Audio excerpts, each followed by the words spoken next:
Conciudadanos, audiencia, ¿cómo habría esperado, querido, la ciudadanía ecuatoriana que el señor presidente de la República, un hombre recto sin ninguna duda, operase tal como fue ofrecido un plebiscito, una consulta popular o un referendo, a fin de que, entre otras cosas que son prioritarias de este mismo momento, pudiera reestructurarse por completo la muy dañada justicia, el sistema jurisdiccional ecuatoriano, que está intoxicado todavía, politizado por los gobiernos anteriores del señor Correa y del señor Moreno.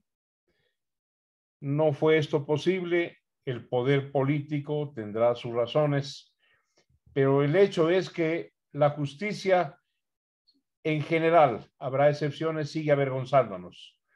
La Corte Provincial de Pichincha, Quito, vuelve a abochornarse ella cuando el juez ponente, señor Fabián Favara, aprovechando el fallo sobre una apelación que hicieran los jueces y conjueces de la Corte Nacional, pues no fueron aprobados sencillamente porque no aprobaron, no salieron bien en las pruebas, incapaces.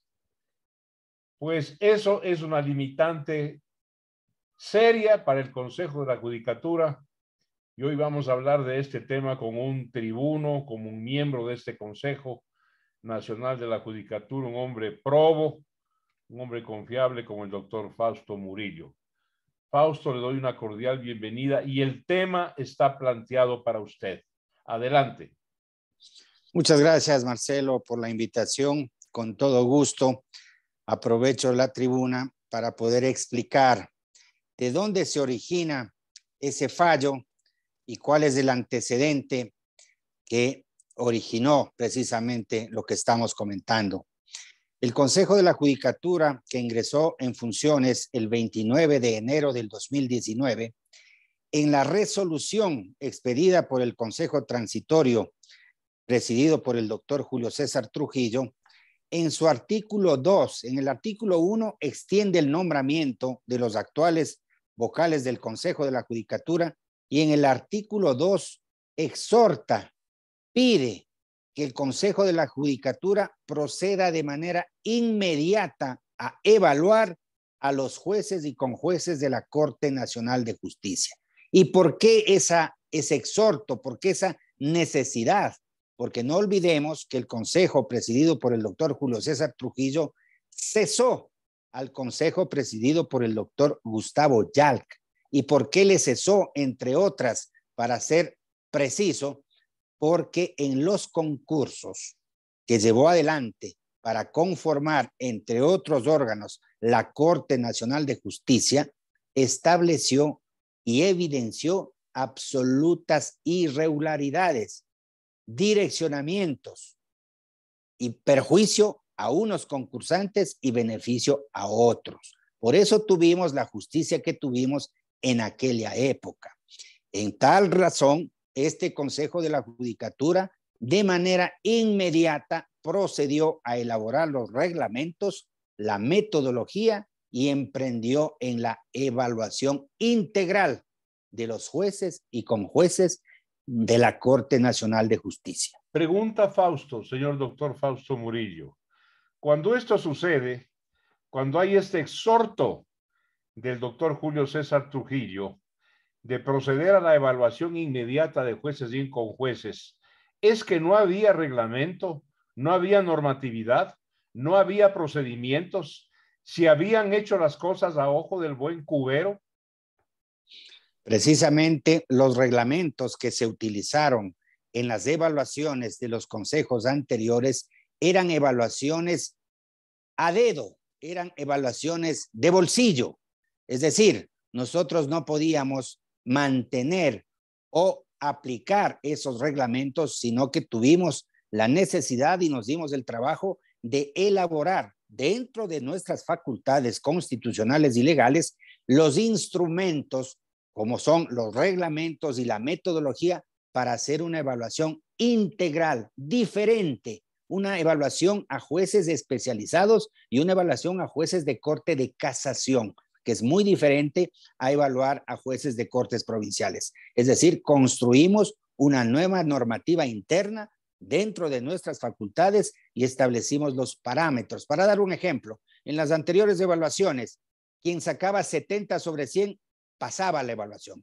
Nosotros pusimos una media de mínimo 80 sobre 100. ¿Por qué? Porque es Corte Nacional, Corte de Casación, la más alta corte de la justicia ordinaria en el país. Y si queremos tener seguridad jurídica, tenemos que tener jueces especializados con el conocimiento y sobre todo con idoneidad, con trayectoria, con formación, con honestidad y con sentido moral irreprochable. Entonces, Fausto, procedieron ustedes con esa nueva estructura normativa, reglamentaria, procedimental, a hacer las evaluaciones. Vamos con eso adelante, por favor. Correcto. Una vez que construimos los reglamentos, se publicaron en el registro oficial, es decir, tuvimos normas claras, precisas, preexistentes, emitidas por autoridad competente y publicadas en el registro oficial. Una vez que se dieron los plazos, se conformaron la veeduría ciudadana, los equipos de apoyo, que para señalar estuvieron integrados la veeduría ciudadana, por ejemplo, por la doctora Alexandra Vela, el doctor León Roldós, el doctor Gustavo Medina, la doctora Vanessa Aguirre, el doctor Teodoro Cuello, gente de trayectoria, gente lúcida, gente importante, juristas de peso y de una honestidad y una trayectoria que nadie puede objetar. Luego se procedió ya a seleccionar todos los fallos que habían dictado los señores jueces evaluados y dentro de esos fallos subidos al sistema, aleatoriamente se obtuvo 3 fallos por juez para el ámbito cualitativo. Esos fallos se le entregó a cada juez para que certifique y firme que efectivamente es un fallo hecho por él.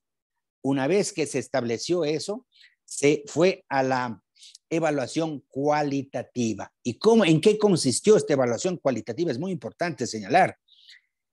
El juez recibía su fallo, tenía un tiempo de 30 minutos para recordar lo que había hecho de su autoría y se presentaba frente a un tribunal de evaluación a explicar, a dar razón de los antecedentes y de los problemas jurídicos que resolvió en su sentencia. Eso no fue valorado.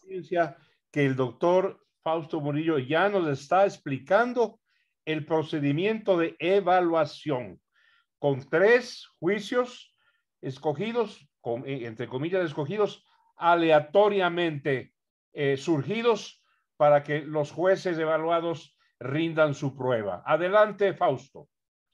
Una vez que los jueces habían defendido, explicado, razonado su fallo que habían dictado con anterioridad y que vale también señalar, no eran fallos que estaban pendientes de ejecución o de algún recurso, eran sentencias ya ejecutadas, casos archivados, es decir, de ninguna manera la evaluación iba a cuestionar el fondo o la decisión. No, lo que se quería saber es en la oralidad la experticia del juez, el conocimiento del derecho, el dominio de la oralidad, la capacidad de dirigirse a un auditorio para poder, obviamente, en su momento, dictar fallos.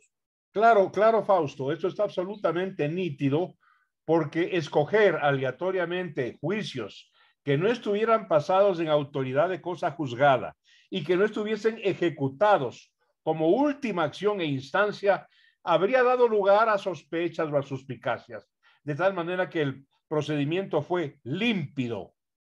Así es, efectivamente, y también vale señalar, ¿no? Toda la vida, la evaluación cualitativa por todos los órganos de control del Consejo, de la función pública, función judicial, se ha hecho a través del análisis de los fallos, porque los jueces lo que hacen es dictar sentencias, y para evaluar a un juez hay que pedir y revisar y analizar las sentencias en su estructura, no en la decisión. Una evaluación no puede decir este fallo, la decisión fue acertada o desacertada, fue beneficiosa o perjudicó. No, no, no. Aquí estamos evaluando la estructura y el conocimiento en el derecho del juez que está sometido a la evaluación. Una pregunta, Fausto. En ese proceso de evaluación, cuando usted me habla de estructura, ¿están sometidos a análisis los procedimientos, la parte adjetiva del proceso y también la parte sustantiva? En el proceso de evaluación únicamente se analiza la sentencia, la decisión, la sentencia que tiene su parte expositiva, su parte considerativa, la identificación del problema jurídico a resolver y la decisión que tiene que ser coherente, clara, precisa y obviamente lógica y fundamentada. Entendemos, Fausto, porque usted nos acaba de explicar nítidamente o recordar que una sentencia es de alguna manera una síntesis procesal. Así es, perfectamente claro el tema. Bueno, siguiendo con el tema, los jueces evaluados se sometieron a esta evaluación cualitativa, pero también se sometieron a una evaluación cuantitativa. Es decir, si habían resuelto de manera prolija y de manera, numérica, una cantidad razonable de casos dentro del periodo evaluado, porque también usted sabe, Marcelo, que los justiciables lo que esperan y algunos imploran que por favor se despachen las causas. Entonces los jueces tienen la obligación de llegar a un promedio mínimo de despacho a fin de que la ciudadanía reciba el servicio. Entonces, en eso consiste la evaluación cuantitativa. ¿Cuánto ingresó? ¿Cuánto despacharon?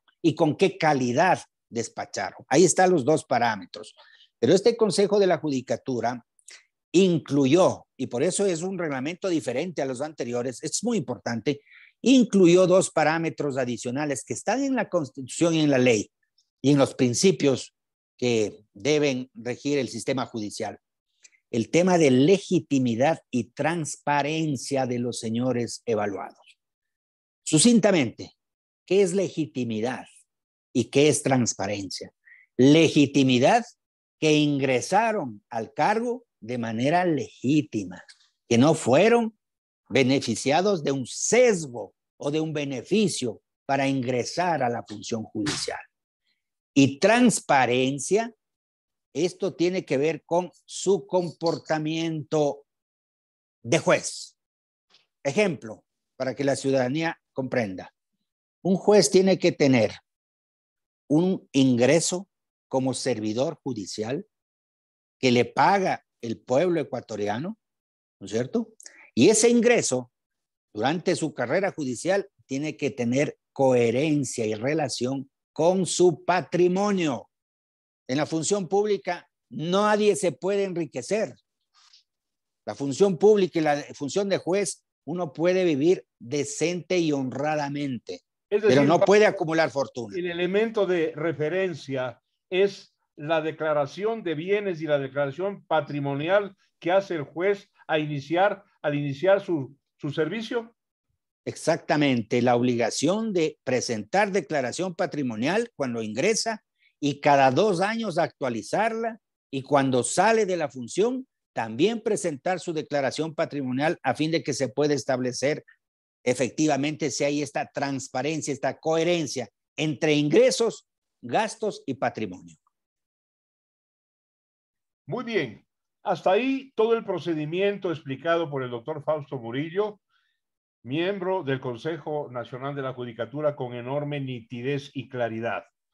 Vamos ahora al hecho y al caso que preocupa y escandaliza, porque cuando dije que la Corte Provincial de Pichincha, Quito, vuelve a escandalizarnos, estoy recordando al amparo ilícito, ilegal, ilegítimo que recibió de esta Corte el doctor Jorge Yunda. Vamos Vamos al tema de las dos sentencias, porque son dos sentencias. Comentaba al inicio que el Consejo de la Judicatura expidió el reglamento para la evaluación. Ese reglamento está contenido en la resolución 10 del 2019 y en la resolución 35 del 2019.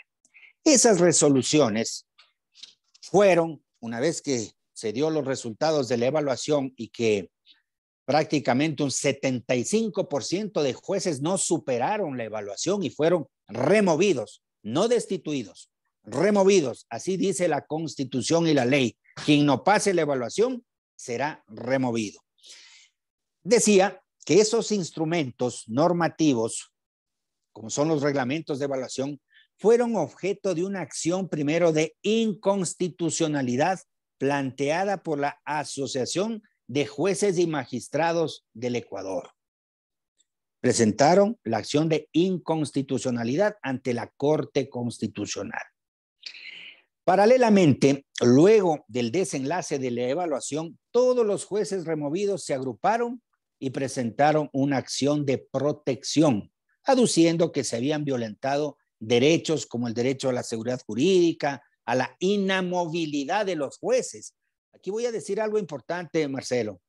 En el Ecuador, actualmente, los jueces de carrera, jueces de primer nivel y jueces de segundo nivel no tienen periodo fijo. Prácticamente permanecen en el cargo hasta jubilarse. Solo pueden ser separados, obviamente, por muerte, por renuncia o por remoción o por destitución en la vía disciplinaria. Pregunta Fausto, ¿la acción de protección fue presentada ante la justicia ordinaria o ante la Corte Constitucional? La acción de protección fue presentada ante la justicia ordinaria, que en esos casos actúa de juez constitucional. En primera instancia recayó ante una jueza de aquí de la ciudad de Quito y esa acción de protección fue rechazada porque no tenía fundamentos ni motivación ni base constitucional para demostrar que se habían violentado derechos. Los señores accionantes apelaron y esa acción de protección en apelación correspondió el conocimiento a la sala cuyo juez ponente es el doctor o fue el doctor Fabián Favara. Esa es la sentencia una de las sentencias que ha sido emitida el 30 de diciembre del 2021, víspera del año viejo. Aquí voy a señalar algo que, esto lo digo porque la ciudadanía tiene que comprender que nosotros somos parte demandada en esa acción de protección. Y siendo parte demandada, tenemos el derecho y la obligación de defender nuestro instrumento, como fue el reglamento que sirvió para la evaluación. Estamos defendiendo la legalidad, la legitimidad, y estamos defendiendo que nuestro proceso no violentó derechos de los evaluados. Más bien, buscaba proteger y garantizar, y esto es importante, los derechos de los ciudadanos a recibir una justicia, una administración de justicia transparente, honesta y oportuna. Ese derecho es el que protege una evaluación. Fausto, le hago una pregunta porque tenemos este momento 4 minutos para que usted concluya con lo que yo creo son irregularidades de la Corte Provincial. ¿No es verdad? Yo veo una situación de haberse coludido, probablemente con intereses creados, para buscar que, en mi opinión personal, buscar impunidad ante procesos, ¿no es cierto?, delictivos, ante bandas organizadas que hoy están tan vigentes en nuestro país y todos los días. Exactamente, Marcelo. Voy a concluir señalando que el día 30 de diciembre, uno de los jueces, con más precisión, una de las jueces que conforma el tribunal, la doctora Diana Fernández, estaba en uso de sus vacaciones hasta el día 31 de diciembre. Sorprendentemente, el día 30, ingresa un correo electrónico, pide se suspendan sus vacaciones y dice, esto no lo puedo certificar porque estamos en investigación, desde la playa autoriza con su firma electrónica y firma el fallo. Increíble, perdóneme que no haya podido reprimir una carcajada. Esto es absolutamente cuestionable. Iniciaremos todas las acciones que la ley nos franquea, porque esto no puede ser. No puede ser que una jueza que obtuvo una acción de personal para hacer uso de sus vacaciones a través de un correo electrónico suspenda sus vacaciones, firme el fallo a control remoto con firma electrónica y luego de 2-3 horas continúe en sus vacaciones. Eso es lo que ocurrió. ¿Quién habrá financiado esas vacaciones? Me pregunto yo. Solo es una pregunta. Adelante, Fausto, para concluir. Para concluir, eso es lo que ha ocurrido y en ese fallo se establece una supuesta violación de derechos de los evaluados y este fallo, con esto concluyo, contradice el fallo que el día 23 de diciembre del 2021, es decir, 7 días antes, la Corte Constitucional sacó la sentencia en la acción de inconstitucionalidad que presentó el colectivo que le había señalado. Y esta sentencia de la Corte Provincial contradice absolutamente los parámetros y la decisión que estableció la Corte Constitucional. Fausto, muy claro todo lo que usted ha dicho. No tengo duda de que usted es un catedrático universitario porque la didáctica con que ha expuesto el caso es enormemente clara y comprensible para todo el mundo. Esto ya escandaliza al país entero. Y vuelvo con lo que dije al principio. Qué oportuno habría sido con que el presidente Fresco hubiese cumplido con su oferta, creemos en Guillermo Lasso, de llamar a consulta popular y pedir autorización para que por la vía constitucional y legal, ¿no es cierto?, se reestructurase todo lo podrido que está en el sistema judicial ecuatoriano, que es bastante. Muchas gracias, Fausto. Vayan adelante y felicitaciones. Un gusto y siempre a la orden, Marcelo. Muchas gracias.